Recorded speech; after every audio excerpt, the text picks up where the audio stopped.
그리스도 중심 성경 읽기 리딩 지저스. 유배기. 울며 꿈꾸며 바라보다. 역대기에 대한 논의는 자연스럽게 유배 기간과 그 이후에 기록된 책들에 대한 논의로 이어집니다. 여기서 유배란 무엇일까요? 유대인 학자 타마라 에스케나지는 이렇게 말합니다.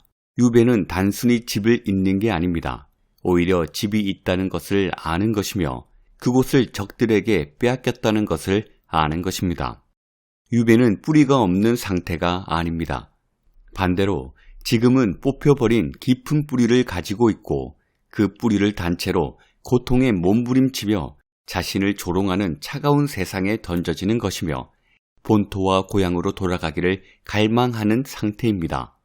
또한 유배는 자신이 속한 곳을 정확히 알지만 아직은 돌아갈 수 없다는 것을 아는 것입니다. 홀로코스트가 현대 유대인 신앙에 지대한 영향을 끼쳐서 현대 유대교 신학을 아우슈비츠 이후 신학이라고 부르듯이 우리는 유배기 시대의 신앙을 유배 신학이라고 부를 수 있습니다. 신앙의 모든 틀이 무너져버린 독특한 시대 상황 속에서는 그들의 믿음 또한 특별했기 때문입니다. 이제 두 선지서 학개와 스가랴를 중심으로 그 내용을 살펴보겠습니다. 레슨 1. 멸망, 포로, 귀환. 유배기의 역사적 배경.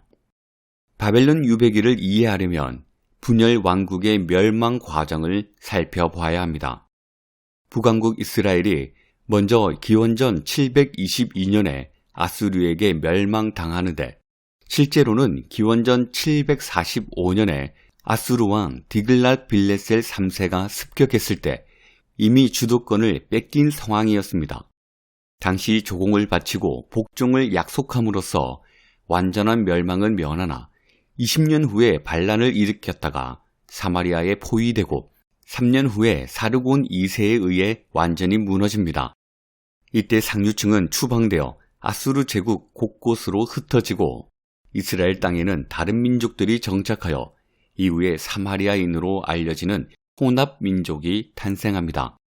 남왕국 유다는 북왕국보다 좀 더 오래 존속하지만 그 다음 초강대국으로 등장한 바벨론을 당해내지 못합니다.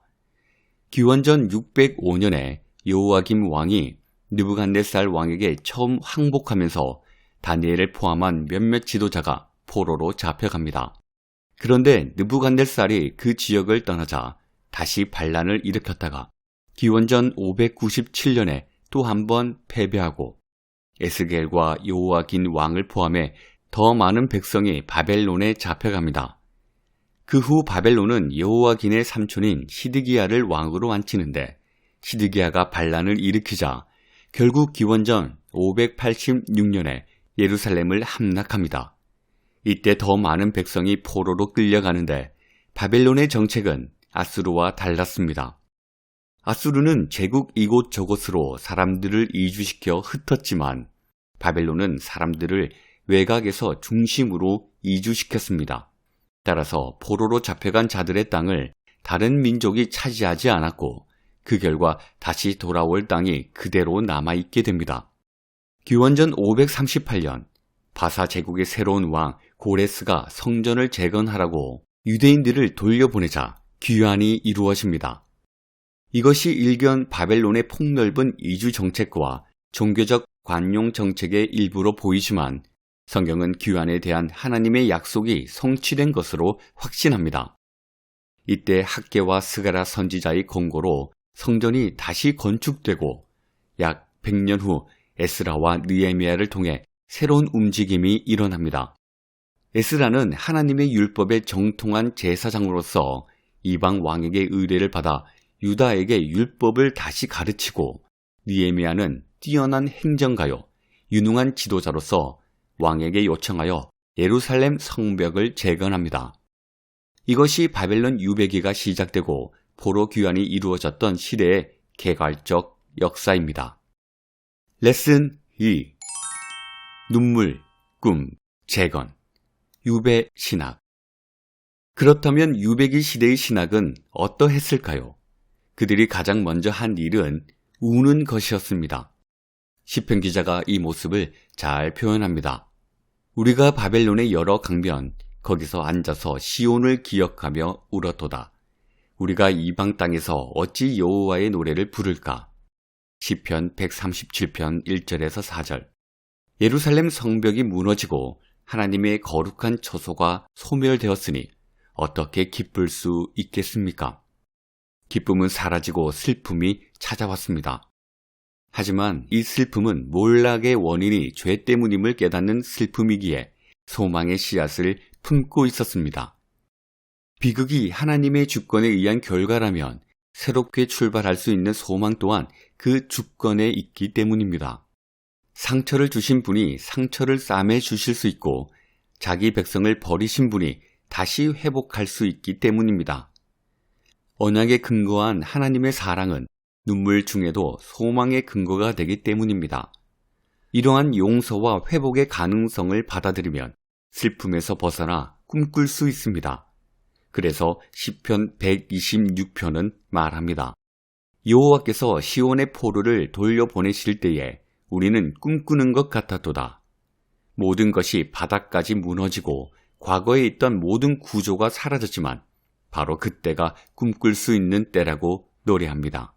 과거에 좋았던 것은 지키되 실수와 죄는 피하는 미래에 대한 꿈을 꿉니다. 따라서 유배기 문서의 많은 부분은 과거의 파멸을 허물고 분명한 기초를 세우는데 초점을 맞춥니다. 유배기 신학의 또 다른 한 부분은 꿈꾸는 것을 넘어 재건하는 단계로 넘어가는 실제적 신학입니다. 학개와 스가랴가 보여준 신학입니다. 이는 단순히 성전 재건에 대한 소망을 일으키는 것이 아니라 사람들이 성전을 향해 바른 소망을 갖도록 하는 것이었습니다. 과거 실수를 다시 반복하지 않으면서 또한 바로 지금이 성전을 재건할 때라는 점을 확실히 이해하는 것입니다. 고레스 왕이 유다로 돌아가 성전을 지으라는 칙령을 선포한 지 18해가 지났건만 당시 백성들은 약속의 하나님을 망각한 채 그저 현실에 안주하면서 꿈도 소망도 없이 살아가고 있었습니다. 그래서 하나님은 선지자들을 보내 고요한 절망 가운데 있던 백성에게 새로운 소망의 메시지를 선포합니다. 그 메시지가 바로 선지자 학개가 촉구한 성전 재건이었습니다. 그는 하나님이 거하시는 처소와 백성이 거하는 처소를 비교하면서 성전 재건을 촉구합니다. 이 성전이 황폐하였거늘 너희가 이때에 판벽한 집에 거주하는 것이 옳으냐? 학개 1장 4절. 총독 스룹바벨과 대제사장 여호수아를 포함한 대다수 백성이 학개의 말을 청종하면서 성전 재건이 시작됩니다. 하지만 그렇게 완성된 성전의 모습은 이전의 영광에 비하면 너무나 초라했습니다. 학개를 통해 하나님은 약속하십니다. 이 성전의 나중 영광이 이전 영광보다 크리라. 내가 이곳에 평강을 주리라. 학개 2장 9절. 그 성전이 진정으로 완성되는 날에 진정한 샬롬이 임하고 이전에 없던 풍요를 가져올 것이기 때문입니다. 레슨 3. 하나님께서 우리 가운데 거하신다. 성전 재건의 의미. 일반적으로는 죄의 고통스러운 결과를 겪으면 악한 행위를 멈추고 하나님께로 돌아가는데 포로로 잡혀갔다가 돌아온 이스라엘 백성은 하나님께로 돌이키지 않습니다.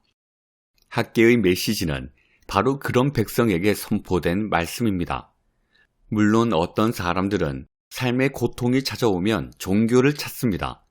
그처럼 학개 시대 사람들도 다양한 곡식을 제물로 바쳤습니다. 하지만 학개는 그런 형식적인 종교 행위는 아무런 의미가 없다고 말합니다. 왜 그럴까요? 부정한 자가 드리는 제물을 거룩하신 하나님께서 연락하실 수 없고 죄인의 선행으로는 하나님께 바르게 나아갈 수 없기 때문입니다. 우리는 모두 아담의 원죄로 인해 부패한 마음을 지닌 타락한 존재로 태어나기 때문입니다. 예레미야 17장 9절. 그러면 어떻게 이 문제를 해결할 수 있을까요? 하나님과의 관계를 올바로 회복해야만 죄의 저주에서 벗어나 하나님의 복을 누릴 수 있습니다.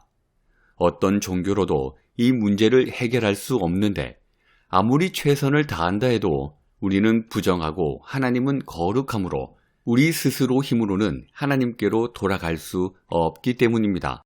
표범이 그 반점을 없앨 수 없는 것과 같습니다. 따라서 구원은 반드시 우리 밖에서 와야 하며 하나님께서 이루셔야만 합니다. 참된 변화는 오직 하나님께서 백성 가운데 거하실 때만 가능합니다. 이것이 학개 선지자가 백성들에게 전한 성전 재건의 상징적 의미입니다. 학개 선지자가 선포한 말씀대로 그들은 성전을 재건합니다. 그 결과 하나님께서 그들 가운데 다시 거하시고 그들은 새로운 생명과 평화를 얻고 저주는 축복으로 바뀝니다. 하지만 학개의 관심은 그저 현재에만 머물지 않습니다. 미래를 향한 소망이 중요했습니다. 그래서 그는 말씀을 마무리하면서 이스라엘 백성이 3가지 중요한 점을 반드시 확신해야 한다고 이야기합니다. 첫째는 하나님께서 악인을 심판하시고 그의 백성을 구원하려고 과거에 행하셨던 일. 둘째는 앞으로 하나님 나라를 세우고 적들을 물리치겠다는 미래에 대한 약속. 셋째는 그리스도 안에서 현재 성취되고 있는 하나님 나라의 현실입니다. 학개는 이런 메시지를 전하기 위해 하나님께서 악인을 심판하시고 백성을 구원하시기 위해 과거에 이미 행하신 일을 언급하면서 또한 여전히 미래가 남아있다고 선포합니다. 세상 나라들은 반드시 깨지고 하나님이 택하신 자가 다시 왕이 되어 다스릴 것이라고 말합니다. 특히 과거의 쓰린 경험 때문에 낙심과 좌절에 빠져 열정을 잃어버린 백성을 향해서 학개는 우리 하나님은 옛날 옛적의 하나님만이 아니라 그분의 백성을 위해 장차 위대한 일을 행하실 분임을 확신시킵니다. 레슨 4. 하나님 말씀에 순종하는 왕. 초라한 총독 스룹바벨. 스룹바벨은 학개서에서 특별히 주목할 사람입니다. 특히 마지막 결론을 보십시오. 너는 유다 총독 스룹바벨에게 말하여 이르라. 내가 하늘과 땅을 진동시킬 것이요 여러 왕국들의 보좌를 엎을 것이요 여러 나라의 세력을 멸할 것이요 그 병거와 그 탄자를 엎드러뜨리리니 말과 그 탄자가 각각 그 동료의 칼에 엎드러지리라. 만군의 여호와가 말하노라. 스알디엘의 아들 내 종 스룹바벨아, 여호와가 말하노라. 그날에 내가 너를 세우고 너를 인장으로 삼으리니 이는 내가 너를 택하였음이니라. 만군의 여호와의 말이니라 하시니라. 학개 2장 21절에서 23절. 절망 속에서 하나님 따르기를 포기하는 자들을 향해 학개 선지자는 하나님께서 스룹바벨에 대해 하시는 말씀을 전합니다. 스룹바벨은 다윗 자손 중에 버려진 가문의 후손이요 후미진 지방 도시의 하위 관원에 불과했습니다. 사람들 눈에는 참으로 볼품이 없었습니다. 하지만 학개가 사용한 이미지는 버림받은 그 모습을 의도적으로 뒤바꾸어 여호와긴 왕에서 떠난 여호와의 보호하심이 그에게서 회복될 것을 공포합니다. 하나님께서 하늘과 땅을 진동시키는 그날에 스룹바벨을 세워 인장으로 삼으신 것은 하나님께서 그를 택하셨기 때문입니다. 이것은 다윗의 후손인 스룹바벨을 통해 하나님께서 언약을 새롭게 하신다는 말씀인데 잘린 이새의 나무에서 새로운 싹이 자라듯이 스룹바벨이 오래된 줄기에서 새롭게 나는 싹이라는 것입니다. 스룹바벨은 생명의 징표이며 세상의 영광은 없으나 하나님이 그를 택하셔서 여호와의 집을 다시 지으라는 사명을 부여하셨습니다. 스룹바벨은 이런 택하심에 응답하여 유다 왕들이 마땅히 해야 했으나 실패했던 바로 그 일, 즉 선지자를 통해 임한 하나님 말씀에 순종하는 일을 이루어냅니다. 학개는 우리에게 스룹바벨처럼 살라거나 그를 본받으라고 말하는 게 아닙니다. 학개는 하나님께서 그를 통해 말씀하시는 소망의 메시지를 전하고 있습니다. 하나님께서 택하신 다윗과 그의 후손에 대한 약속이 아직 끝나지 않았다는 바로 그 소망입니다. 그렇기에 하나님 백성은 하나님께서 행하실 날을 잠잠히 기다리되 그저 막연히 기다리지 말고 소망과 기대 가운데서 기다리라는 것입니다. 영광스러운 미래가 아직 완성되지는 않았으나 이미 시작되었으므로 언제인지 모르는 미래의 그날, 하나님께서 대적을 친히 물리치고 그 아들을 높이는 그날을 기다려야 합니다. 또한 주께서 기름 부은 자에게 모든 나라를 유산으로 주시고 그 소유를 땅끝까지 주시는 그날을 기다려야 합니다. 더구나 여호와께서 택하신 왕을 그의 거룩한 산 시온에 세우겠다고 하신 말씀이 다시 실행되었기 때문에 그들은 이제 확신 가운데 기다릴 수 있습니다. 그들 중에 있던 스룹바벨이 바로 이 모든 것의 증거요. 하나님은 학계 선지자를 통해 그 증거가 진실이라고 확인해 주셨습니다. 레슨 5.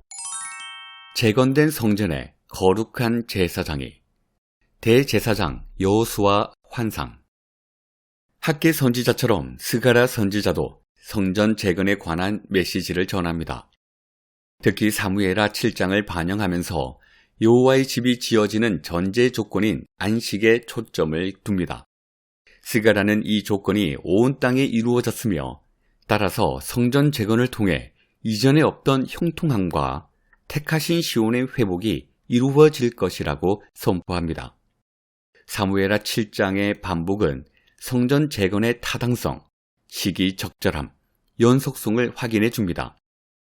하지만 타당성은 성전만이 아니라 성전을 섬기는 자들에게도 필요했는데 그들도 유배기를 거치며 부정해졌기 때문입니다. 스가랴 3장과 6장이 이 점을 다룹니다. 스가랴는 대제사장 여호수아가 여호와 앞에 더러운 옷을 입고 서 있는 환상을 보는데 누가 봐도 이런 여호수아는 백성의 중재자로서 자격이 없습니다. 그때 사단은 이 점을 이용해 그를 고발하려 하지만 하나님께서 사단을 꾸짖으십니다.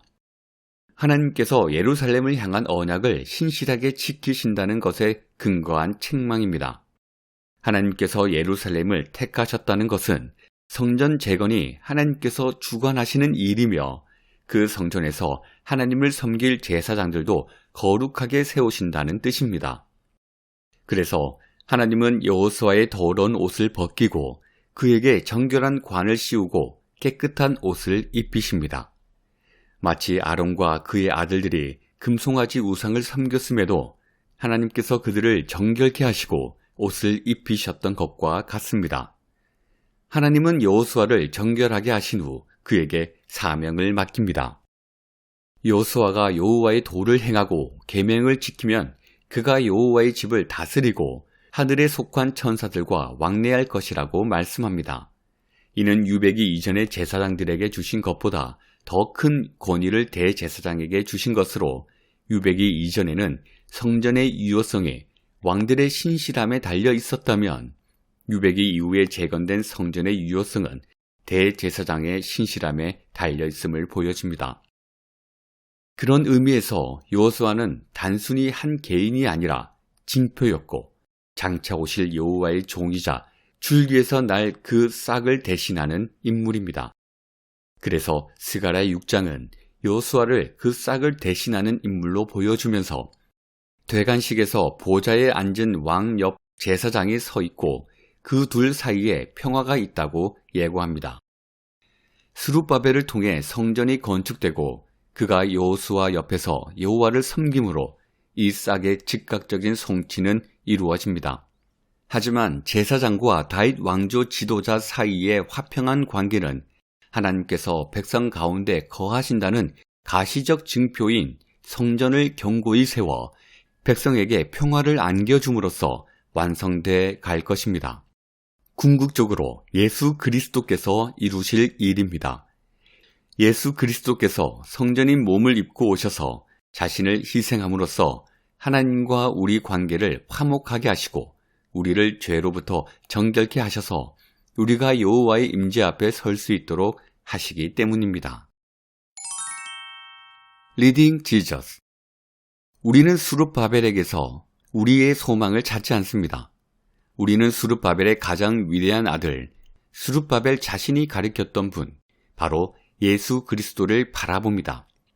예수님도 스룹바벨처럼 사람들이 보기에는 그리 대단한 존재가 아니었습니다. 존중받을 만한 이 세상 지위도 없었습니다. 오히려 그는 자기를 낮추어 종의 형체를 입었고 더 낮아져서 십자가에 달려 죽었습니다.